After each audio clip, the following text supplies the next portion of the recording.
Oke, assalamualaikum warahmatullahi wabarakatuh.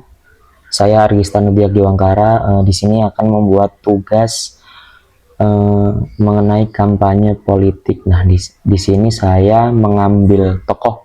Sebenarnya bukan tokoh politik, tapi menurut saya itu mungkin cocok untuk menjadi masuk atau berpolitik, yaitu Bung Ferry Irwandi. Nah, jadi Bung Ferry ini tuh dikenal sebagai figur publik yang aktif mengedukasi masyarakat. Nah, khususnya Gen Z terkait isu politik dan sosial melalui media digital.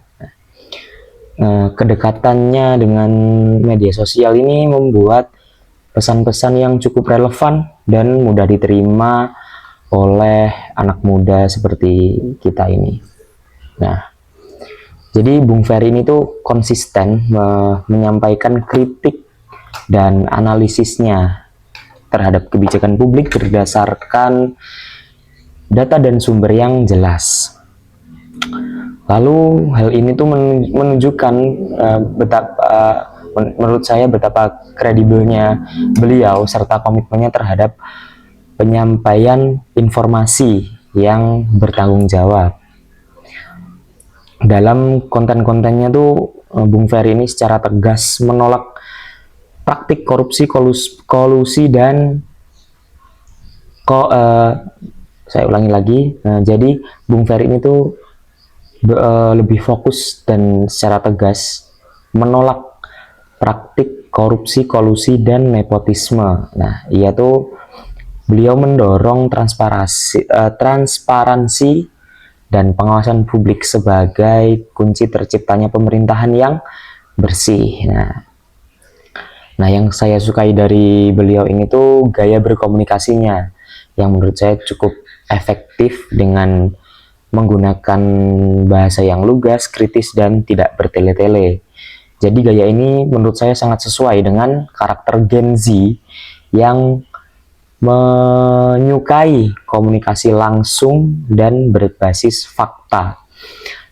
Nah, selanjutnya melalui konten-konten ini tuh beliau juga membantu membantu meningkatkan pemahaman kita sebagai Gen Z, pemahaman politik kita sebagai Gen Z itu agar lebih sadar terhadap isu dan mampu berpikir kritis, juga tidak mudah terpengaruh oleh informasi yang menyesatkan. Jadi beliau ini kayak mewanti-wanti kita agar agar sebelum kita bertindak, seumpamanya kita memilih seorang calon politisi ini, kita harus cross check dulu nih kredibel atau tidak beliau ini gitu. Kita harus ngecek rekam jejaknya juga. Nah, kenapa saya memilih Bung Ferry ini?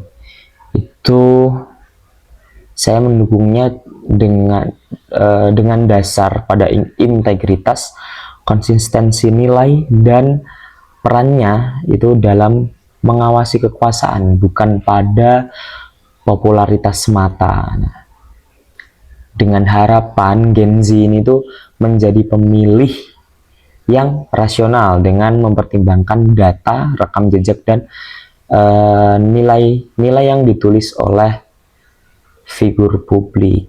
Nah, jadi begitu teman-teman. Mungkin itu yang bisa saya sampaikan, kurang lebihnya mohon maaf. Bila itu Wassalamualaikum warahmatullahi wabarakatuh. Mohon maaf teman-teman.